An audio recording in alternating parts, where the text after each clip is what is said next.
Hey, what's going on? It's Wednesday afternoon. It's a little past 1:30. It's 1:40. Apologize for being a little bit late.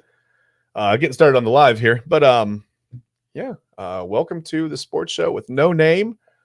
I am your host. I'm Chad Bryan. I've got Ben Bales with me as always. Ben, how's it going? Good. Good to Glad hear. that baseball's back in action. Yeah. Yeah. Even if it's not always the most exciting baseball right now because it's, Yeah. 34 degrees at first pitch. But we'll get to that in a little bit.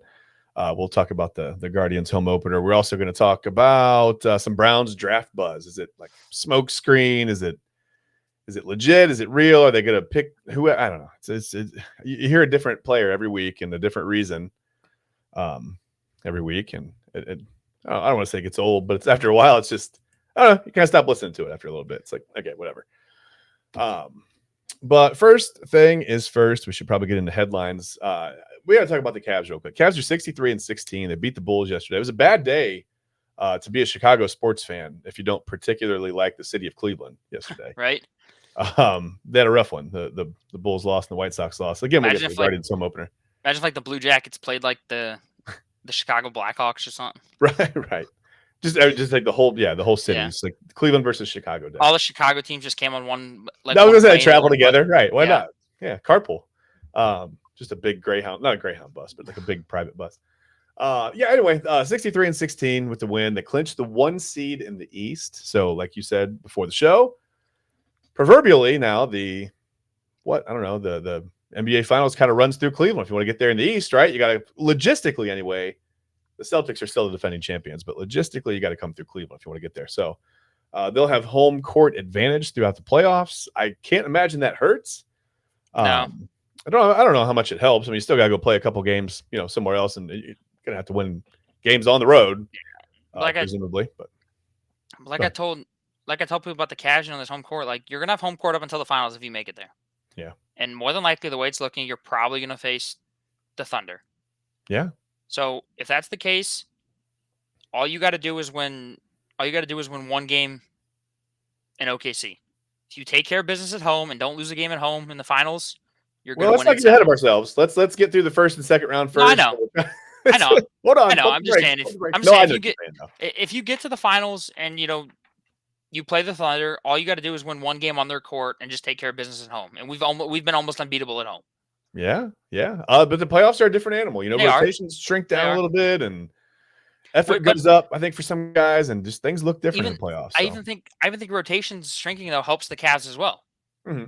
Because Kenny Atkinson's been playing 10 guys all season. You shrink that down to, 8. You got your best.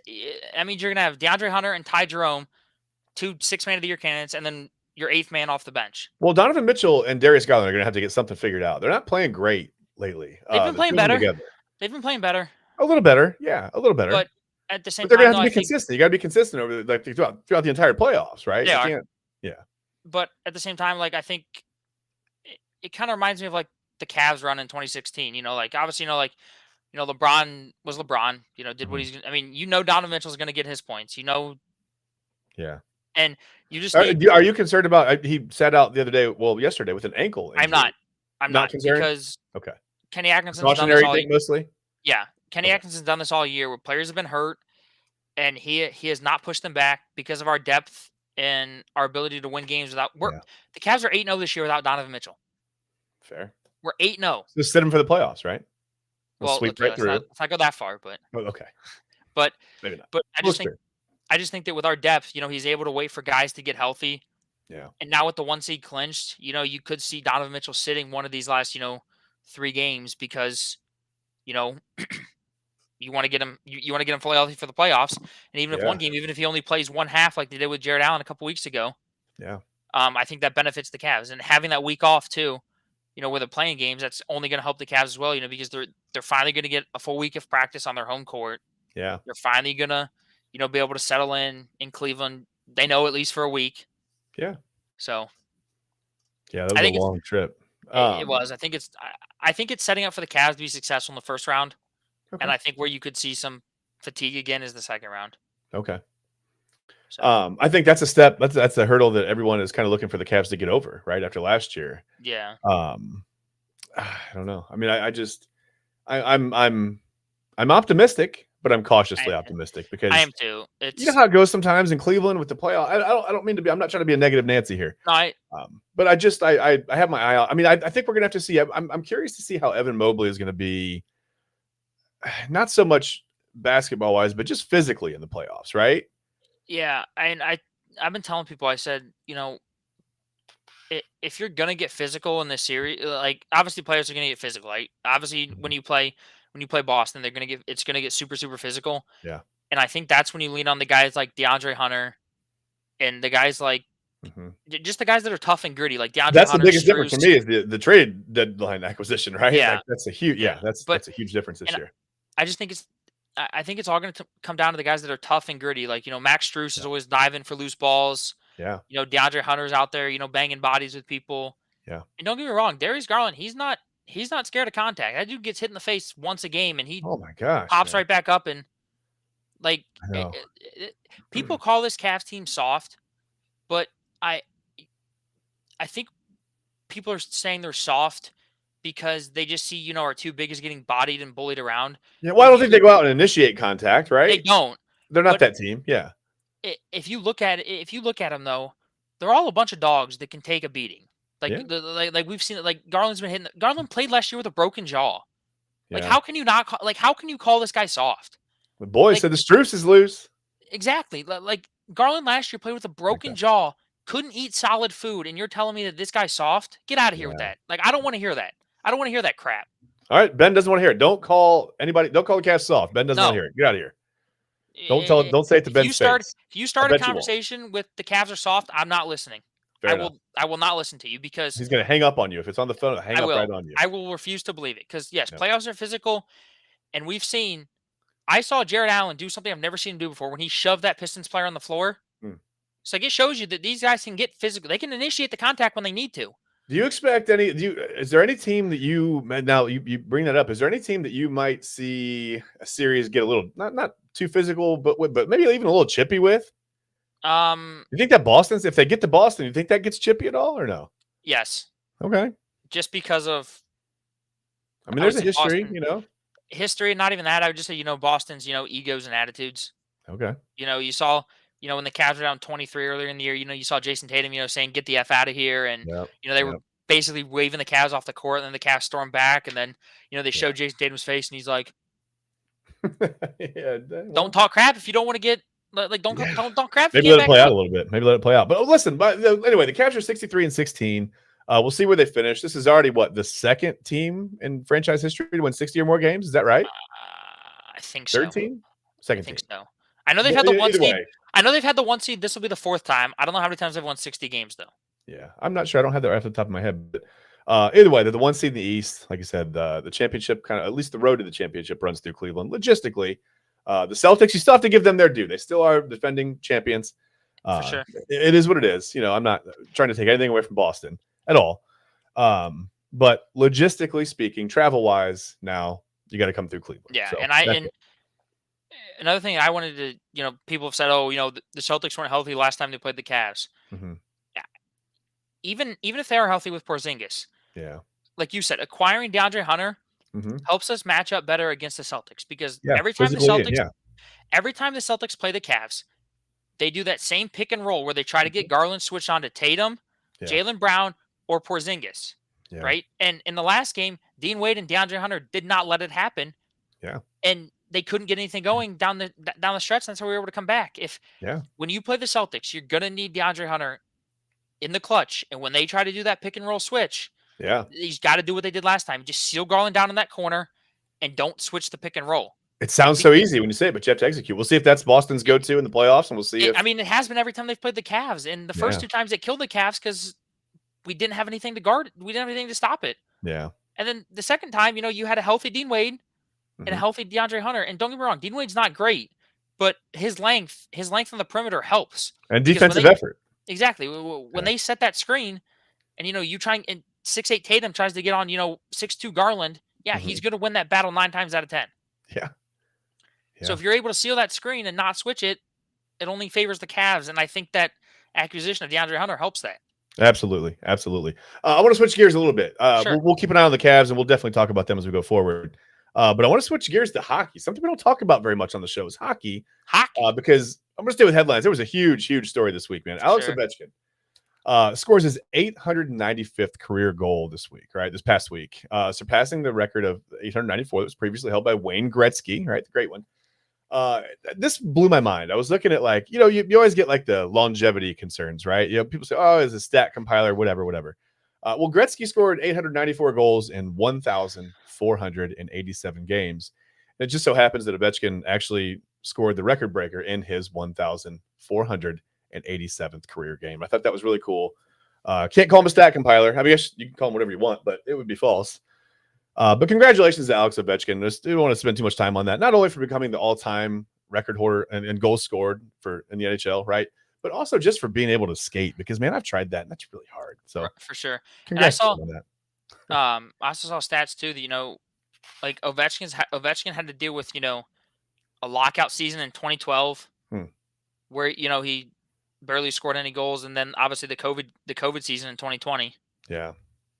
So I mean, if you think about that, I mean, he could have broken the record way sooner if it weren't for those 2 years. But that's fair. He's still going to go down as the greatest goal scorer in NHL history when it's all said and done. Unbelievable. Yeah, just what an accomplishment. I mean, amazing to see it. I guess that's what records are for. Oh yeah. Hey. Wait, listen. This is true. The boy says Chad is afraid of the ice, but there's more to it because he says he's witnessed that one firsthand. Yeah, I put some skates on once and I moseyed my way out there. I got about maybe, I don't know, I'll give myself a little bit of credit and say 11 feet out onto the rink. And I was like, video of this? This isn't for me.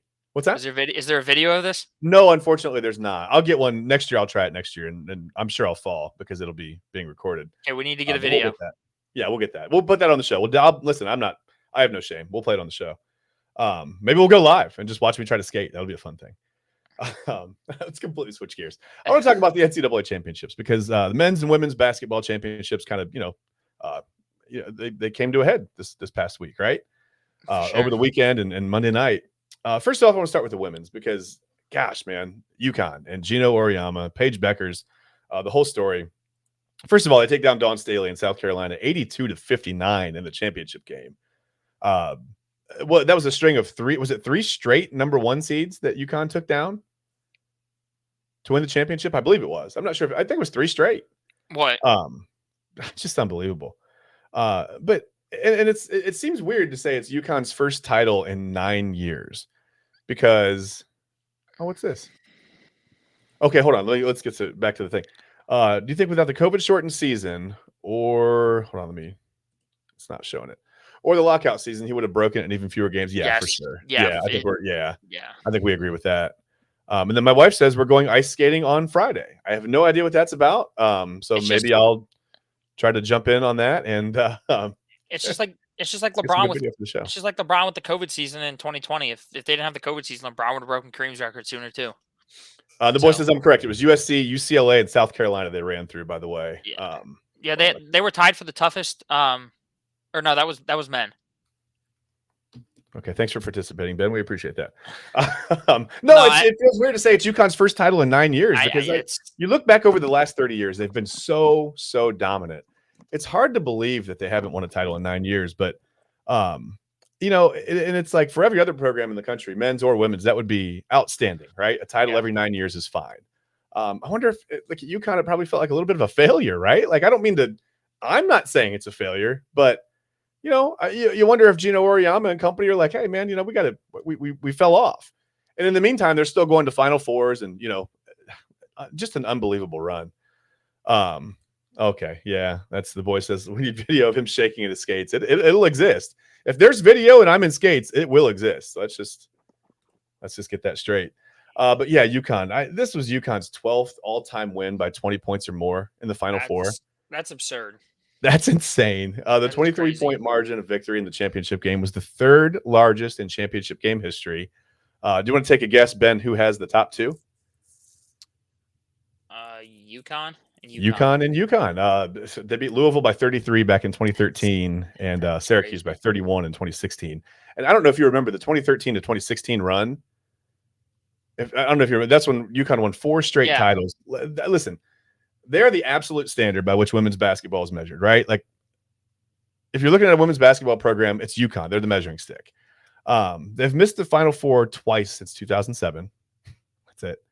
And they've played the title game under head coach Gino Auriemma 13 times. They're 12-1, 24. I'm sorry, 24, not 20. 24 all-time Final Four appearances. But that's not even it. So, like I said, the 4 consecutive championships from 2013 to 2016, they went 151-5 for that stretch. Yeah, that's absurd. At one point in that stretch, even though they lost the next year, they had won 111 games in a row. Yeah, that's right. They lost 2 years in the Final Four in the national semifinal on overtime buzzer beaters, keeping them from 2 more titles in that run.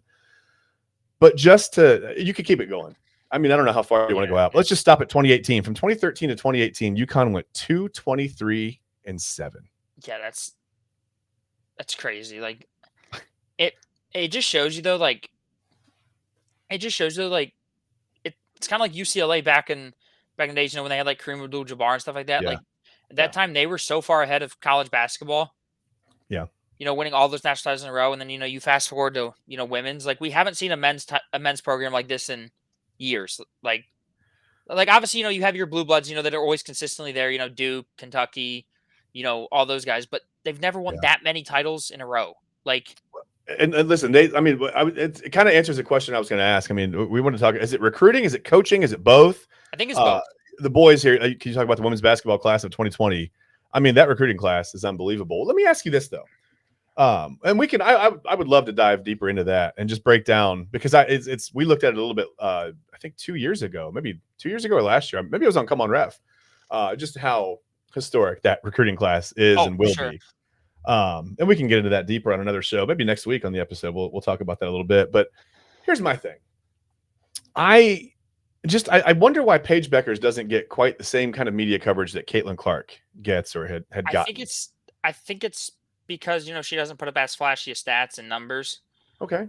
And she also is it because she's more a part of a machine, right? That UConn machine. Yeah. Okay. I think if like Caitlin Clark would have went to like UConn and put up the same number she did at Iowa, everybody still would have been going nuts.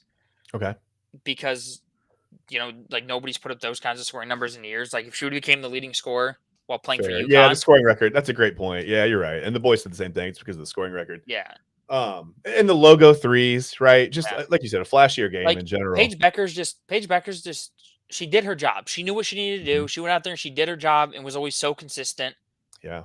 And was always able to, just do whatever was needed of her to win the game. And I think that's why she doesn't get the same credit that Caitlin Clark did. But don't get me wrong, I think she'll be great at the WNBA level because she'll do the same thing. She's the number 1 pick, right? I mean, she'll do the same thing. She'll do whatever she needs, whatever the team needs her to do to win the game, and that's really all they're going to ask of her, and she'll deliver. So Ben, I'm glad you said it that way, because it brings up a question for me. If you were going to start a WNBA franchise today, would you rather build it around Paige Beckers or Caitlin Clark? See, that's tough. Right? I mean, Clark's a walking bucket. We know it. I think it's Caitlin Clark. Okay. Only because not only can she score, but her playmaking ability too. Okay. I think Caitlin Clark, or I think Paige Beckers, like I said, Paige. Are we looking at her as more of a facilitator? Not more of like a facilitator, but kind of just like that role player, that knows how to do her job and get it done. Really good role player. It's a really good role player. Like obviously she'll be a superstar, but like she's kind of like Barry Larkin. She's great at everything, not excellent at one thing. Okay. Right? Like Caitlin Clark can get buckets whenever she wants. Like it's a good reference for a young guy, man. Barry Larkin. Okay. Hey, I know. All right. I know my baseball knowledge. Old soul in the chat over here. All right. But yeah, like I think she's good at everything. Okay. And not great at one thing. Like obviously Caitlin Clark's great at scoring the basketball. That's what she does. Like she's got the playmaking ability too, but like if you needed Paige Beckers to go out there and get 10 assists, I think she'd be capable of doing it. Yeah. The boy says she has more pull for the fans and is a little more marketable. I think I agree. Personalities dictate that, right? She's a little more open, and I think I would. Beckers tends to be a little more private, and that's okay. That's fine. Yeah, and I would agree with you. And I just think, but I'll say this: I don't think you can go wrong with either one. If you want to start with Paige Beckers, I still think you'll be just fine. If you want to start with Caitlin Clark, I think you'll be just fine. Yeah, both really coachable, both amazing talents. Like you said, playmaking ability. Clark's probably the better scorer, volume scorer anyway. For sure. Beckers is just so good. She had a couple injuries while she was at UConn. A couple of tough losses highlighted her career, and I think sometimes that maybe that hurt her legacy a little bit. I'm not sure that that's fair. I think I she'll heard be a it great was player in kind the of. WNBA. I heard a funny. I heard a funny quote from UConn's head coach Gino. He was like, he's like most places. He's like, you win a national title, they build a statue of you outside of the arena. He's like, Mhm. here at UConn, he goes, you win a national title, he goes, you can't even sit in the front of the bus Right. He because can't fit. Did you see the picture of Gino Oriama with all his rings, all the I did conference not. championship? I did Oh not see my that. gosh, he looks like a mechanical. Like it doesn't even look like real hands. It was Looks like it was It unbelievable. looks like the Bill Russell one where he's sitting there like this, and they're all just. He's got like 15, 20 rings on. It's So ridiculous. let me ask you this, Chad: how much longer do you think he goes for? I don't know. I mean, do you think like maybe because UConn always tends to have like the next like I'm not saying like the name, but like you've got like big names, and that I feel like a guy like Gino Oriama doesn't want to like pull the rug out from under a girl. Like she commits to play there for 4 years, and he's gone, after her freshman or sophomore year. Yeah, I don't know. I mean, I think it's. I think it's kind of one of those things. It's like he's gonna do it until he doesn't love it anymore. yeah, And if that's after 1 year and it blindsides everybody, it does. Oh well. But yeah, like he's already in his what 60s, I think. yeah, He's getting up there in age. Like these like and now with the way college basketball's changed, I'm surprised he's still around, to be honest. With all yeah. with NIL and Listen, the boys, I appreciate the graphic help. I can't get it up on the show fast enough. You would see me it would look like I went to sleep trying to work in Photoshop over here. But I will, you know what? We'll put it in the show after. I'll post it on Facebook after the show. We'll show that picture of Oriama and all of his rings. It's eye opening for sure. It looks like like I said, he's got like mechanical yeah, hands. It's wild. I just But let's move on. The men's championship game was Monday night, right? it was Florida came back, right? Florida they did. pulled a Houston, came back and won 65-63. They came back without Walter Clayton either. He didn't really play Yeah. well. Yeah, I mean he didn't score in the first half. I mean, what's Yeah. wild is Florida led this game for a total, I think, of just over a minute. That's crazy. But it was the right minute to lead, right? Yeah, So those stats are always crazy. Like, they only led for, 3 seconds, and it's like how'd they win the game? well, and they did what they do. They took control of the second half down the stretch and they squeezed the life out of the game. They just did it in a come from behind fashion this time, Yeah. Okay, yeah, just kind of business as usual. It's pretty wild. Will Richard had 14 points in the first half. I don't know if you saw that. I did. I thought that kept the Gators in the game. I thought that It kept did. them close and kept them within kind of like, striking distance a little Yeah. bit because Clayton was, he was having, we talked about Houston's defense. Mhm. He had a hard time, getting a good look and getting the ball off. And yeah, I don't know. The boy says Houston players fell asleep in that last minute with 3 turns. Yeah. The final possession was an embarrassment. I mean, it's so funny because they were so cool, calm, and collected down the stretch against Duke. Ice in their veins, right? And then you wouldn't expect the weight of the national championship game to be that much bigger than a semifinal. Yeah, and I mean, talking about like you said, Yeah, the ending was wild. The ending was wild. Talking about the last possession, where that guy went up for a shot and just kind of dropped the ball. Yeah. Even their coach said he's like at that point he's like you just got to get a shot off. Like if you just start up there and give your guys a chance. Something. Yeah. But like even the player said, "Oh, I was supposed to pump fake." Like at that point, when you get that high and you realize, okay, I can't pump fake anymore. Just shoot the ball. Yeah. I think sometimes you overthink it in that moment, right? You really just got to be looking to score. And Clayton did hit a 3. Walter Clayton Jr. hit a huge 3 down the stretch again. Not quite at the end, but with like 3:14 to go, I think he tied it up at 60. And that kind of felt like it gave the Gators a little bit of fuel, right? It kind of woke them up a little bit. In Houston, everybody says that they choked or the season was a failure. Listen, they became the first team since Tulsa in 1999 and 2000 to lose all of their games with at least 5 losses, to lose all of their games by 5 points or fewer. That's crazy. Just right there. Like what a heartbreaking way. But I mean, what a great season for Houston. I mean, it's a great, great season. You hope it's a building block, right, for the future. I mean, they've had a pretty good run. You hope they can just how close they've been. I mean, they've lost in the title game now 3 times. Well, I saw a stat about so close. I saw a stat about Houston, their head coach. He left the NBA to coach Houston, and since then they've had like $20 million of upgrades in their practice facility. They've made it to like 3 Final Fours, a couple of championships. Yeah. Just haven't been able to get it done. But like they're still a great program. Like they really are. He's built them into a great program, and he set them up. It's hard to say it's a failure, but like the boy says, no one will ever remember what you did to tie, just what you did to win or lose. Yeah. Unfortunately, and you know what I mean? I also think Houston set up for success in the future too, because I don't know if you saw, but Mhm. his son was named head coach in waiting. Okay. He's on their staff. He's now the associate head coach, but Kelvin Sampson, like, when he renegotiated his contract, his son's new position is head coach in waiting. Okay. So, Someone call that nepotism, but hey, if you're but there and you earn it and you deserve it, then but it's it's not kind of the same, nepotism. But same thing of, like, he's been with his dad, ever since he came to Houston Cougars to coach, and it's yeah, kind of one of those things. It's like, you hope it's kind of just like a seamless transition from one guy to the other, especially since he's been there for years. you would think. I It mean, kind much of in the way it was from Coach K to John Shire at Duke. I mean, yeah, feels pretty seamless. it's kind of like, when Gino retires with, UConn women's, like, are they going to hire from the outside, or are they going to hire from within? Because it all depends on it You all got to get depends it on which right way at you a want to program. go. You have to get it right at a program like that. For sure, you have to. Yeah, that's a tough decision. Yeah, you're right. What do you do? Do you hire the biggest name? Do you hire the person who knows the program the best? I mean, I think you should try and hire Don Staley away from oh South my Carolina. I'm goodness, kidding. my goodness. Could you I mean, hey, imagine? that UConn. I mean, not that South Carolina isn't, but UConn is. I mean, that's a destination job, right? Like It that's is. somewhere you work to But get to in your career. I think Don Staley is building up South Carolina though to that same Mhm. level. Like, one of the I think if any girls team is going to go on the run that UConn went on, it could be South Carolina. But That's I fair. don't think it will because of NIL and all that. Okay. Okay. I mean, they've been on a pretty good run anyway the last 3 or They 4 years. have, So but yeah, I mean, like, the UConn run where they're undefeated in 111 games, win four 3 straight state decades of titles, dominance. I or mean, it's literally 30 years of dominance, and yeah, it's not that they've been dominant every year, but it's just that they've been there every year. yeah, They've been, they're dominant adjacent, I guess. I mean, it's wild to do that for 3 decades, and all the changes that the game goes through and recruiting yep. and coaching styles and everything, and they've just been so consistent. It's so wild. Yeah, that's a great point. I had a long time. Yeah, there's an assistant coach or two, I think, that have been there for a good But 8 or 10 years at least, if not more.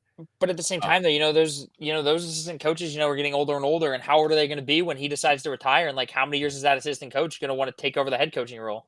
and how long do you So wait? How long do you hang on and turn down jobs like, yeah, LSU and Tennessee or whatever else may come up along the way? it Um, I think it yeah, all just depends on I I guess it all depends on when he decides to hang it up and who's available. yeah, Like, if there's a hot young commodity that has been at a like a decent sized school and is winning, okay, maybe you take a chance. If not, maybe you hire the assistant. yeah. I could see. We talk about how catchers really make great baseball managers. Um, I think point guards make great basketball coaches all the I time, agree. right? That's pretty. I think there's data to prove that, and I could see Paige Beckers being a great coach one day. Oh, I could see that for sure. Hopefully, she'll have a really really long playing career, and we won't see that for a while. But I could see her being a great head coach one For day. sure. Maybe she comes back to UConn. Maybe you see like I a don't think legend. Oriana's going to be there until then, but Yeah, but no, but maybe you see, like you said, maybe you see a legend from like UConn come back and take the coaching job, and yeah. because I also think Unless it's you're like, Jason, the boy said unless you're Jason Kidd, and then yeah, not so much. no, but like I think it's kind of one of those things too. That's like, they were there for the whole Geno era and know what it takes to win and know that attitude and that mindset. And it's like, if they come back and are able to instill that in the next generation, like, UConn could Yeah, be just as good for a long time. yeah. I've got plenty of talent to choose from when Yeah, it comes to UConn, as far as talent pool coming back to possibly coach. But let's move on again because yesterday was an important day here in Northeast Ohio. Some say it should be a holiday. Some say it snows every year. Some say it's who cares, right? Because they're not on TV anymore. The Cleveland Guardians home opener was yesterday, April 8th. It's pretty much guaranteed that when the Guardians open up their season for the first time in Cleveland, it may not snow during the game, but I woke up yesterday morning with snow on the ground. I actively drove through snow in the morning, saw snow coming down. It's the Cleveland Guardians home opener. It was going to snow. We always knew that. Not much else happened at that home opener. There was not a lot of offense. I think the White Sox, they were no hit through 6 innings, right? The yeah, Guardians, or into the 6th anyway, at yeah. least. Um, it's just a walk-off walk decided this one. Old They friend, and literally, now new friend, Nolan Jones they saw literally old walked friend it Mike off. Clevenger, right? The bottom of the ninth, right? They literally walked it off. Walked it off. Hey, yo, see what he did there? Yeah, so Mike Clevenger came back on. You said he was a non-roster invitee and Yeah, made that White Sox roster. And I mean, wow, walking 4 straight. surprised he's not cut today. Yeah, it's not a good look. I mean, I'd much rather as a manager go out there and see my closer give up 4 straight hits and lose the game than walk 4 guys in a row. Yeah, it's Without a doubt. Without a and doubt. like I will say this though, it was it was cold, and one thing I will say is like I give Cade Smith props because his fastball was not there, didn't have the same velo. He was down around 94, 93. Yeah. Well, it's And cold. It's really no, cold. It's hard to throw hard on those days. that's what I'm saying. And the boys is right. Seth Smith, great game for the White For Sox. sure. There's And some but hope. like it was it you could tell he didn't have that same zip on his fastball, Yeah. but he went out there and he competed. He was able to Yep. get outs. He got out of, got out of a jam. Was able to just, get him out of the inning without giving up a run. And I think I think it just shows you like how good this pitching staff is. Like even when they don't have their best stuff, they go out there, they compete, and they give the Guardians a chance to win. Yeah. I mean, absolutely. And here it is. Tom Hamilton said it on the radio in the ninth inning. If you're a good pitcher out of the arm barn, not the bullpen, it's the arm barn now. We don't call it the bullpen anymore. For the White Sox, you can pretty much bet you're traded by the deadline, right? I mean, they're looking to build for the future. They're trying to get guys in there, and I think that's a great point. Teams are going to just shop the White Sox bullpen. If they've got anybody going, at the end of July, they're going to get shopped over there. Not all great news. Lane Thomas was actually hit on the wrist by a pitch in this one, left the game. Club said X-rays were negative. It's just a deep bruise. I didn't see how long. Is he just day to day? I believe so. I haven't looked or seen anything yet. So yeah. But, I mean, I'm not trying to be funny. He was 2 for 17 to start the season. It's not like it wasn't. Yeah, I mean, it's not like he's cooling down like a really hot hitter right now. But yeah, anyway, you don't want to see Lane Thomas, obviously one of your best power hitters. You don't want to see him exit the lineup on April 8th. So yeah, glad he was okay. Like you said, you talked about Lively. He threw 5 scoreless innings, struck out 4 batters. Just a pretty frigid day overall. Clase looked pretty good. Clase did look good, but again, Ben Lively didn't have his best stuff, but he went out there, he competed. Yeah. And he was able to give us 5 scoreless innings, which was, I mean, obviously it was all we needed. But I think that just shows you, what, Carl Willis has instilled in this pitching staff that, like, even though you don't have your best stuff, go out there and believe in your stuff on that, on any given day. And, you can compete with anybody. They have a certain toughness, and they've had it for quite some time now. It seems to be kind of like a part of the DNA of and maybe it does come from Willis. I mean, it comes from somewhere. He was on, I don't know if you saw, but he was on 92.3 The Fan the other day. Okay. No, I didn't see that. And he was talking about Clase and, shout out for 92.3 The Fan. There you go. Talking about Clase, and he said he thinks Clase's throwing his fastball too much. Okay. Does he think that's what's hurting him? He says he needs to get back to throwing the slider, which I agree with. Okay. I mean, he's got that deadly slider in him, and if you're sitting there throwing 100-mile-an-hour cutters back to back to back, people are like, they're major league hitters. They're gonna time it up. Yeah, eventually. Yeah. They're gonna once you see. I mean, playing high level baseball and even semi pro, like when you see a pitch enough, even if it is 100, your eyes get trained to seeing that, and you're like, okay. Like I've seen this enough. I know when I know what it's going to do. I know where. Yeah, you become accustomed to what you see every day, or repeatedly in the at bat. And if those guys see 101, 102, 101, I mean, eventually, like you said, I mean, hand-eye coordination isn't a problem at this level. So they'll definitely barrel it up eventually. Do you think that was his problem in the Yankee? I felt like it was weather. I felt like it was weather related. It was good to see him go out on a cold day and pitch well yesterday. It was. I don't think it was though, because I went back and looked after my dad said that. I went back and looked at it, and majority of his pitches in that Yankee series were cutters. Okay. So just too many fastballs. Just too many fastballs, and with a lineup like that, like you can't just be like, hey, Aaron Judge, here's 3 straight cutters at 100. Go ahead and hit one 500 feet over the fence for me. You sure can't. No, you can't. And then they had Soto in that lineup. I mean, that was a dangerous lineup. That was a tough lineup to get through. If you're going to struggle somewhere, you can't fault him for it's a tough lineup. It is what it is. So the Guardians are 4-6. I know you had expressed some concern to me in some text messages and said that, Vogt may be in trouble if this team can't win so many games. Do you feel a little bit better about that yet or no? I mean, 4-6 isn't great, but it's not bad. Here's the thing. If this is like one of the Guardians' worst historic seasons ever, like record-wise, I think there's a chance he's gone. But like if you I don't think that'll happen though. I don't think it, but like if you get to around 500, if you're like 84 and 70 something, like you probably win the division. You'll make the playoffs. Yeah, no one's running away with the Central. Yeah, his job will be safe. I just think it can't be one of those things, where like, oh, the Guardians only win, 70 games and lose 90, and you're like, okay, hold on. Yeah. Like even the Tigers have looked to regress a little bit. They have.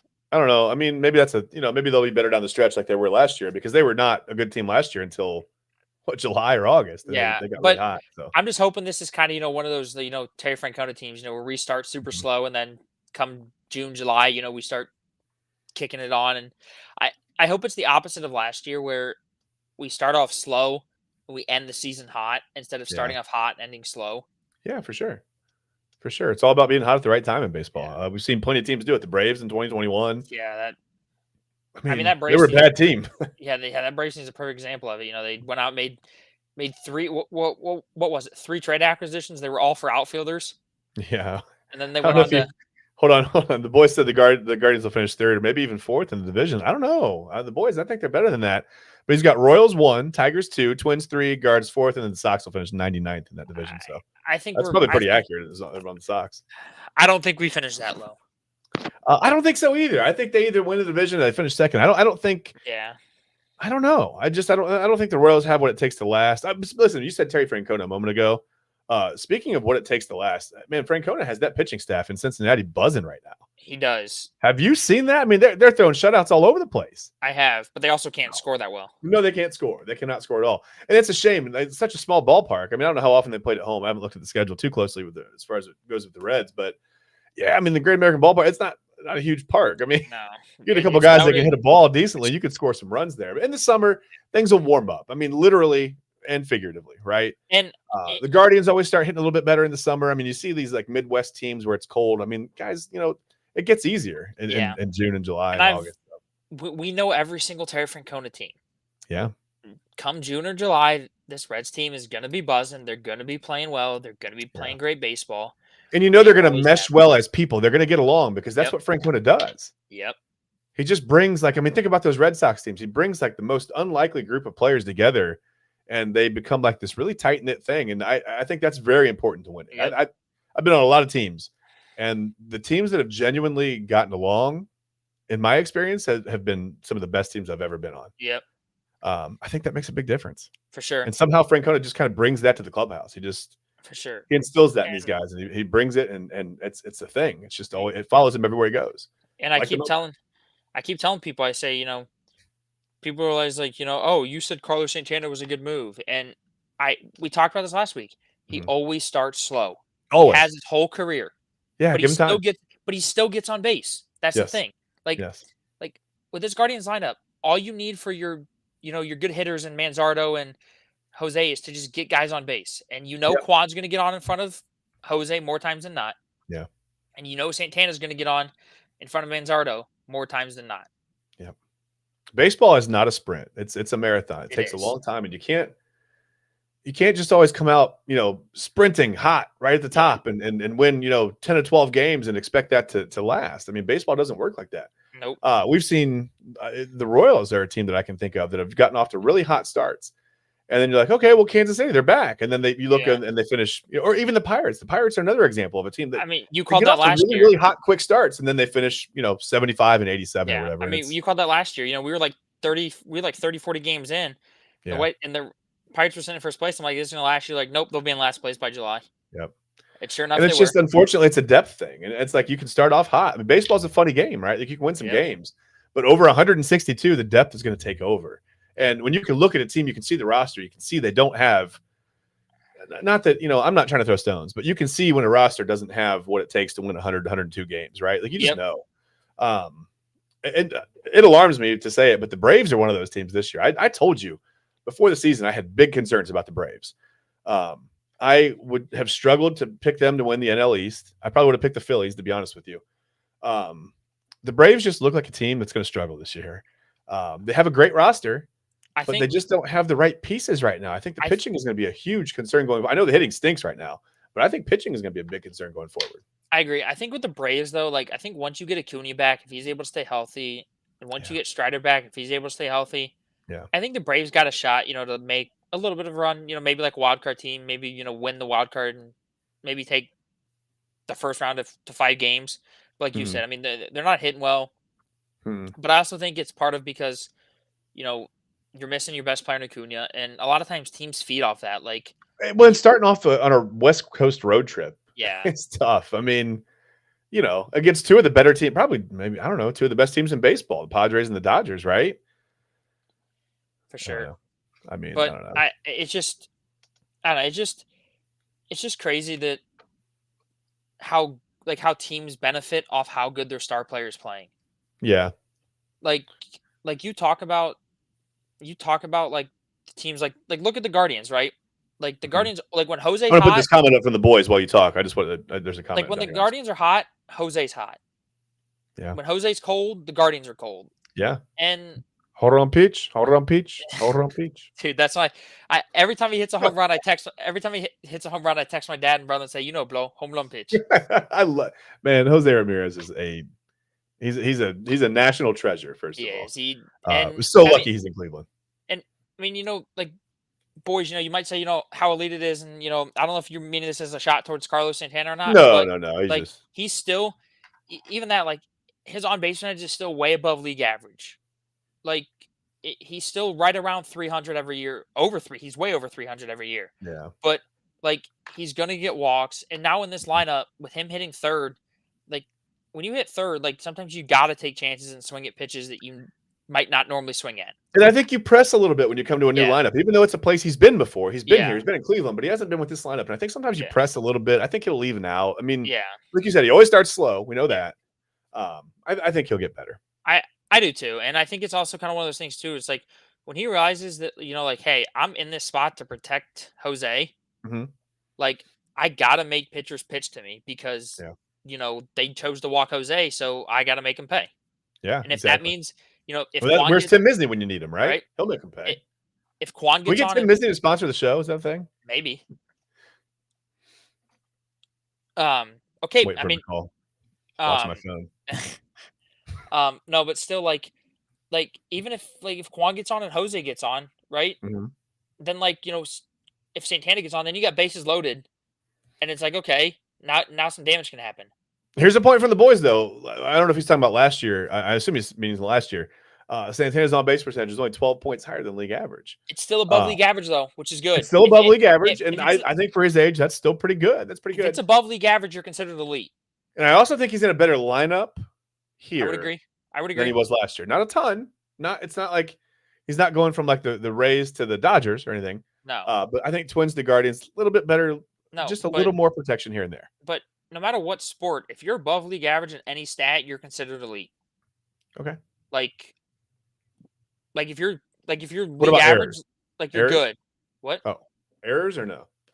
I mean, Like if I play baseball and I'm above league average and errors committed, am I elite? Well, I'm you're elite, I you're guess. elite at being bad. Okay, fair enough. I'll take it. If someone wants to mention me as being elite and anything, I'll take it. I'll take it.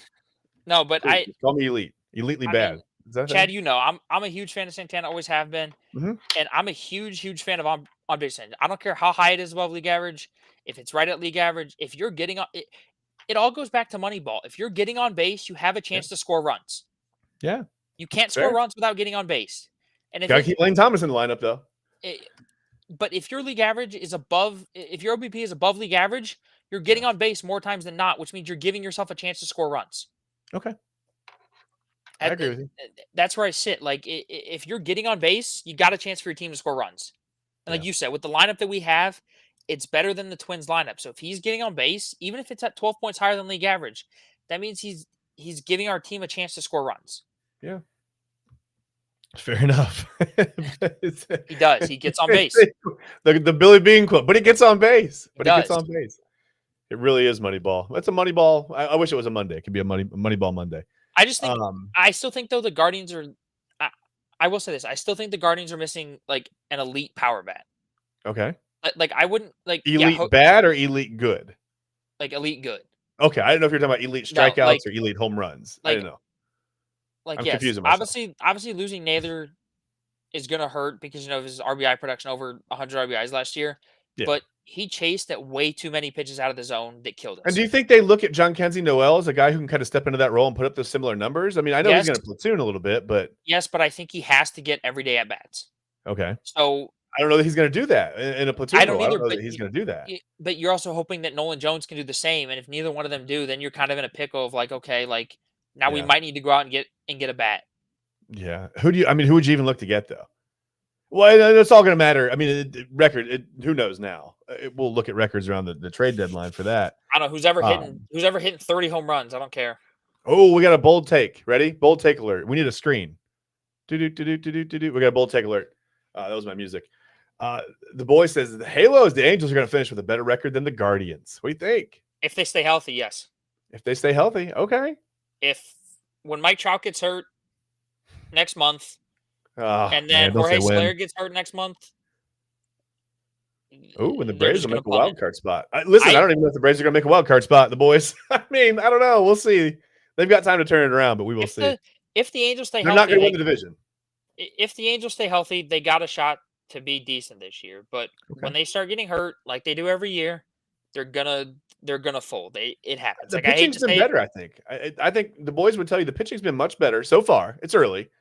Okay. He's got a new favorite player, Kyron Paris. I think the pitching's been better. I think, gosh, every year I want to see the Angels put it together. I've always liked the Angels. I mean, what's there not to like? I mean, Garrett Anderson, Tim Salmon, like all these teams from like late 90s, early 2000s. So much fun to watch. Troy Gloss at third base, like all those squads were so much fun. And I've always wanted the Angels to put it together and get back into the top of the I wish I could find my standings. I'll have to wait on the show one day, but it's my 1994 Guardians lineup, where Manny Ramirez is hitting like 8th. Yeah. It's like you. It's and like he's at like 340 with like 41 home runs. Yeah. Like you look at that lineup and you're like, that dude's hitting 8th. Like obviously he was young at the time, but like you look at the lineup, you had Tomei, you had Alomar, you look at the lineup, you're like, Manny Ramirez is hitting 8th. It was ridiculous. I mean, Albert Bell. I remember. You didn't really pay much attention to the American League if you were a National League fan, right? So I was a Braves fan back then. Obviously, I'm still a Braves fan. I've always been a Braves fan. And when they were going to play each other in the World Series, I knew that they were the Indians at the time. I can say that I knew the Indians were good. I knew they were good. I knew they were really, really good. And I knew a little bit about the pitching. It wasn't like, wasn't great. You had Oral Hershiser going or whatever. Kind of more on fumes at that point in his career. He has a couple young guys or whatever. And I think Nagy was there then. But I remember just looking at that lineup and looking at the numbers and being like, how is everybody hitting 340 with 40 home runs? Like, what is this, man? Like, they're going to smoke the Braves. Like, the Braves can't pitch all that. But they did. I mean, sometimes I think maybe weather played a factor in that. And even Maddox got beat around a little bit I think it was game 2 in Cleveland. Might have been. Or game 3 in Cleveland, rather. I think Maddox got hit hard, and it was like a cold weather day. And I can remember watching Maddox's stuff flatten out in October. Like, it just didn't have the same crisp movement that it did in the summer, right? Do you think his is part of because of the weather too, kind of like Clase? Oh, for sure. Like he's not able to get the same spin on it, and yeah, for sure. It just doesn't cut the air the same when it's when the air is different in October like that. It's hard to throw a curveball. It's hard to throw a cutter. It's hard to throw a two seamer and bring it back over. And with a guy like him, where he relies on that movement and being able to spot his pitches, that's all about feel for Maddox, right? And when he has that feel and the ball's not doing what it's supposed to do, then hold on, my wife says I'm approaching dangerous territory. I'm gonna get in trouble. I'm coming close to talking about 1995. So obviously she's a Guardians fan, / Indians fan growing up. We don't do that. So I'm barely even allowed to say those words, together. The boys said the pitching has been elite according to Ben since they're just above league average, right? I mean, they shut out the Guardians. Oh, hey, that's true though. That's true. If you're pitching, if you're above league average, you're considered good. One would argue at the moment, though, how hard is it to shut out the Guardians? They're not off to the best start offensively either. Not hard. But you think about with that lineup though, with Jose and Santana and Quan. If you're getting those guys out, you got a shot to win games. And for sure. I'll give them credit. The Angels pitchers were getting them out. For sure. Besides that 1 3-run homer game from Jose that we won, but yeah, hey, that's okay. That happens. I'm excited to see what the Angels do going forward, just with the pitching and putting it all together. I've always been a fan of Mike Trout. Always ever since he debuted. Like you said, I want to see Mike Trout like in the postseason. I want to see. It's hard to dislike a guy like that. Yeah, I want to see him in the postseason. I want to see what he can do in the postseason. For sure. Although it'd be crazy if they made it now without Shohei there, right? That'd be weird. It would be. Although I will say, did you see that clip of him the other day where he missed that fly ball in right field? No, I missed it. He overran it. He overran it, and he looks up and he's like, "Oh my gosh!" I was like, Maybe he just didn't run into the wall. It's like, No, you know what? I'm going to I preserve don't myself. I don't blame him though. I mean, going from center field to right field at the major league Yeah. level, it's different because you're Oh, yeah. always used to playing center, Oh, you yeah. The know, spin is totally different off the bat. yeah. Totally And now different. you got to worry, and like you said, now you got to worry about the wall where the foul line is and all Mhm. that kind of stuff. And Yeah, you have more real estate in center field. You have yeah, more room to move. he'll Literally get it more room to move. he'll get it figured out. I just thought it was funny, because Yeah. you're so used to Trout being such a great defender, Right. and you see him overrun a fly ball, and you're like, oh well, not used to seeing Right. that. Yeah. Just like you said, angle from moving from one field to the Yeah, other. no, Let's move on. We know the Guardians are 4-6. We know the Angels are elite. Um, we know the Braves are elite when it comes to being bad on offense. We know that. Oh, the boy said, you see him completely misplay that fly ball. And he said, oh crap, I I'm did. late. Yeah, you can't keep up with us, the boys. We're super fast. I'm kidding. We're not that fast. I'm old and slow. But I'm going to move on a little bit because we got to talk about the Browns. We have about 10 minutes left here, maybe 9 minutes as I look at the clock. And this show flies by every Wednesday. I told you we got to start doing 2 shows a week. But it's changed again, Ben. I heard for weeks the Browns were locked to take Abdul Carter at 2. Yeah. And then they were a lock to take Shedeur Sanders. And then they were a lock to trade that thing back and maybe look at, Mason Graham or something on the defensive line. And then now they're a lock to take Travis Hunter. He's going to play both positions in the NFL. Just who are the Browns going to take, Ben? If you had to answer right now, your gut tells you this.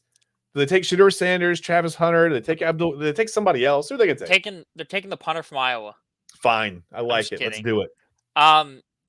If I had to pick right now, I probably think it's a quarterback. Okay. But a quarterback at 2. I don't know though, because I still think they go with Abdul Carter. That's my gut feeling. The injuries don't scare you off. They don't scare me off. They're not, people say, oh, he's injury prone. I just no, he just has a couple of things that stacked up on him, right? Like, yeah. I don't think they're the type of injuries that make a guy look like he's injury prone or like he's going to have future problems. Yeah, it's not those. The foot thing scares me a little bit, but it's not like he's that guy that in 4 years of college he had 4 serious hamstring injuries, only played 6 games a year. Right. For the most part, he's been out there. Yeah, it just so happens that right now at this time when the microscope's on him, he's got these injuries that have stacked up a little bit. And I think it's kind of like Myles Garrett. He's hurt, like when he's not 100%. The dude is still the dude's still a dog. Like he's incredibly good. Fair. Here's the thing: if you're the Browns, right, I don't think you can go wrong with taking either Shedeur Sanders or Cam Ward if he's there, or Abdul Carter. Okay. It just all depends on if you take one of those quarterbacks. If they're not good, then obviously it's the wrong decision. Obviously, but yeah, but it's so hard. I mean, hindsight's 2020, and it's so hard. At the same time, though, like I think if you do go with Travis Hunter, right, and he's not playing well on one side of the ball, you could kind of force him to look like, hey, you're not playing well on this side of the ball. We'll still give you some snaps there, but we want you to focus on this side of the football. I don't want to sell him short. I see a lot of people online just assuming that he can't do this. Listen, I can't do it. I'm not saying that doesn't mean he can't do it. It's not that I'm not saying he can't. I'm just saying that I think. No, I know. Like you said, when we covered college football, like in the NFL, he can't be playing every single snap like he was in college. It's way too physical. It's way too fast. But I think I know he's a great kid. He's got a ton of heart. I know he's a hard worker. That's not going to hold him back. I think you could see where he plays, maybe like 10 offensive snaps a game and maybe 40, 50 defensive snaps a game. Okay. Kind of like that. Maybe you bring him in the red zone, or maybe you bring him in, send him out to shut down a slot receiver that's killing you or something. Yeah. You know what I mean? Like, like kind of like one of those, or kind of like. I don't think he can be a number 1 corner and a number 1 wide receiver for every play of a football game. I don't think so either. I mean, that's tough. That's a huge physical demand on him. It is. I don't think that he's not talented enough to do it. I just think physically it's going to be a huge, huge load on him, and I think it's going to be a lot. For sure. I would agree. I still think the Browns trade back. I still think I don't like. I like Shedeur Sanders. I think he's accurate. I think he's. People talk about the him being bold or brash or cocky or whatever. I don't have a problem with that. I have no problem with that coming from my quarterback. I want my quarterback to be confident, right? Yeah. I don't think he's overly confident. I just think he's whatever. I just think people freak out when people tell the truth and just So what you're telling me, think they're good. I don't have a problem with that. I love it. So what you're telling me is that Kenny Pickett's going to be the Browns starter week 1? Sure. I'm all for it. Why not? I'm all for it. Hey, I can endure another 3-14 season. Who cares, right? What does it matter? No, I don't know if Pickett would be that bad, but no, I don't know. I don't mind Sanders. I like him. No, I but just don't know if he's that generational talent at number 2, right? I could definitely see the Browns trading back and taking a guy like Mason Graham at like 9 or 10. What an anchor that would be, right? Up the middle on defense, along with Myles Garrett. You don't necessarily need another edge rusher. What you need is offense, right? And I know yeah, Mason Graham is an offense, but maybe in that trade, you stockpile something in the second or third round so you can go after a little more. I mean, there are going to be wide receivers that come out in the second or third round, and they may not be in Cleveland because sometimes Cleveland struggles with identifying talent. But there are going to be second and third round wide receivers that are they're going to come out and they're going to contribute right away to sure. a good NFL teams. It's going to happen. We see it every year. For sure. The Browns just need to find one of those guys. For sure. And I think I also think it's kind of one of those things too where like the Browns Or can a almost quarterback, whatever. kind of do what the Texans did, right? Okay. That one year when they drafted Will Anderson and CJ Stroud. Yeah. Like yeah, like obviously the Browns have to give up 2 to do that. But like Mhm. if you can trade with a team that has like I don't know if there is any teams that have 2 first round picks this year. I don't know. I haven't looked at the I haven't draft either, order. but if there I is don't and think you're there the are. it, if Maybe you there are. if there are, and I'm the Browns, I'm calling this team and being like, hey, we'll give you number 2 for your 2 first round picks, and then the Browns will be like, okay, let's go out and get 2 studs, one on each side of the football. Yeah. I don't know if I'm giving up 2 first round picks just for number 2, but you'd have to throw in something else. Obviously, no, obviously, but I mean, like, Yeah. if I'm the Browns, I'm saying like, hey, what would it take to get, your 2 first round picks for our number 2? Hey, Myles Garrett. I mean, right? no, but like, Then you're in another hole. But yeah, I don't know. I don't know. Whatever. no, but I mean, like, you get what I'm saying though. Like, you look I at do. you look what the Texans did, right? You drafted Will Anderson, and then you Mhm. turn around and you took CJ Stroud like 2 picks later, right? Like, Yeah. completely changed your franchise with 2 picks.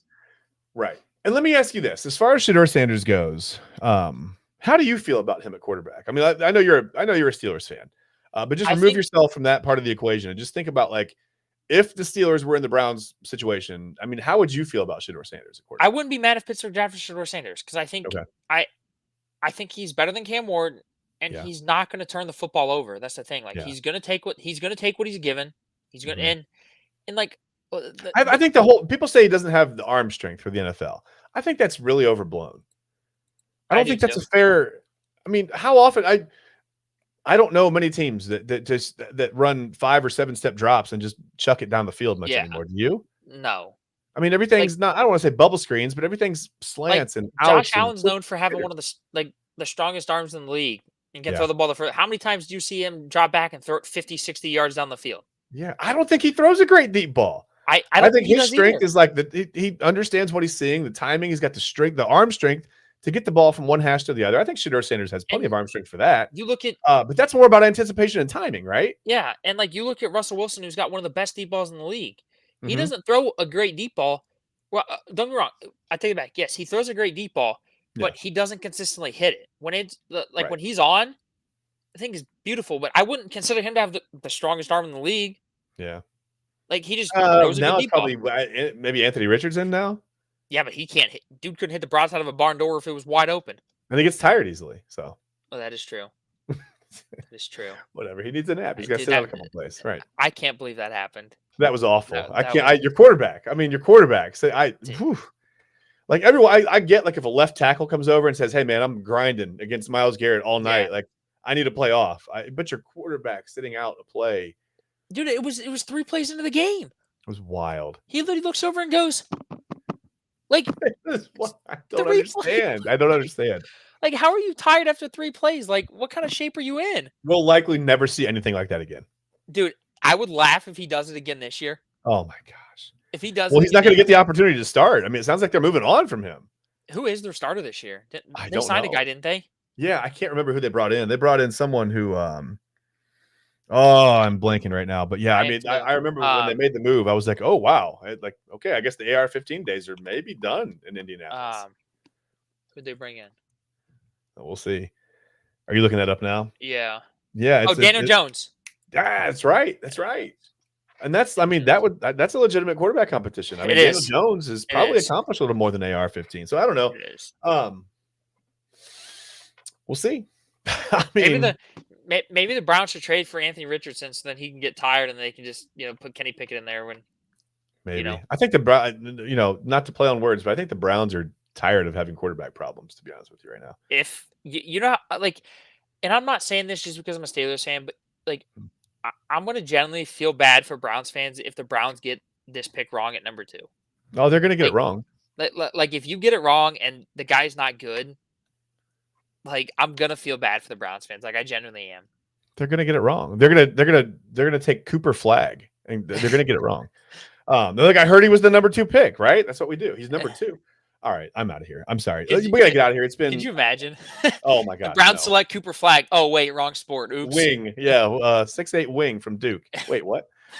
Anyway, that's it. Congratulations to Alex Ovechkin. Yeah, and my wife says, last comment here, the Browns will always Browns it. The Browns will always. Hey, throw back to Juju Smith-Schuster. The Browns will always be the Browns. Oh, I mean, he wasn't wrong. Everybody got so mad at him. Congratulations to Alex Ovechkin for breaking the all-time goal scoring record in NHL. Congratulations to Gino Auriemma and the UConn women's basketball team.